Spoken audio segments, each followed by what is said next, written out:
me militant politik I cili nuk I ka problemi mshel syt për partinë dhe ka mbrojtjen politike, pra për shkak se tash delegohet atje,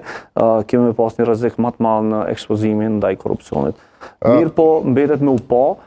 për mua është shumë e rëndësi, ne nuk kemi pa një vlerësim të punës të ministrave të qeverisë të kalume prej vetë kryeministrit dhe një arsyeshmëri, pse një pjesë e kabinetit nuk është ma, pra unë mendoj që duhet me pas një sqarim publik, pse ministri Anagafci më nuk është pjesë e kabinetit, ka dëshiruar jo vetëm mos me qenë, ka dëshiruar kryeministri mos me pas në atë pozicion, apo thjesht ka qenë një vlerësim jo I mirë I punës saj. Mos harrojmë që dikasterën të cilën ka udhëhequr zonja Anagafci ka qenë një prej dikasterave më kryesore të vendit, por është edukimi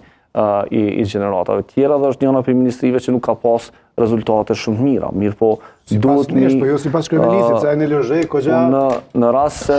ka qenë personi më I mirë, pëse është dashur me marrë ministrin e kulturës dhe me vendos në ministrinë e arsimit, pra e jo me vazhdu, që ka vazhdu për shkakun me Xhelal Sfeqlën në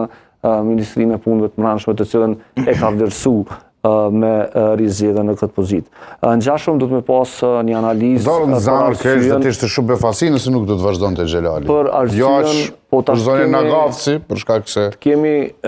figurën tjetër e cila nuk është më pjesë e kabinetit, që është Besnik Bislimi, I cili ka pas një rol shumë të rëndësishëm në raport me dialogun. Pra dhe këtu do të me pa se tash I kemi ndru njerëzit të cilët kanë më marrë me dialogun Kosovë-Serbi dhe në këtë moment nëse do I besohet Glauk Konjusës, tash do të kemi, unë menoj edhe një qasje të rejt në raport me dialogun, për shkak se keni parasysh zgjedhjet e shkurtit 2000 të vitit kalum kanë qenë një frymë e ndërtuar prej Besnik Bislimit, ndërsa Glauk Konjusa ishte ai I cili në zgjedhjet e fundit e pruni një frymë më tolerante, më të paqes dhe tjera.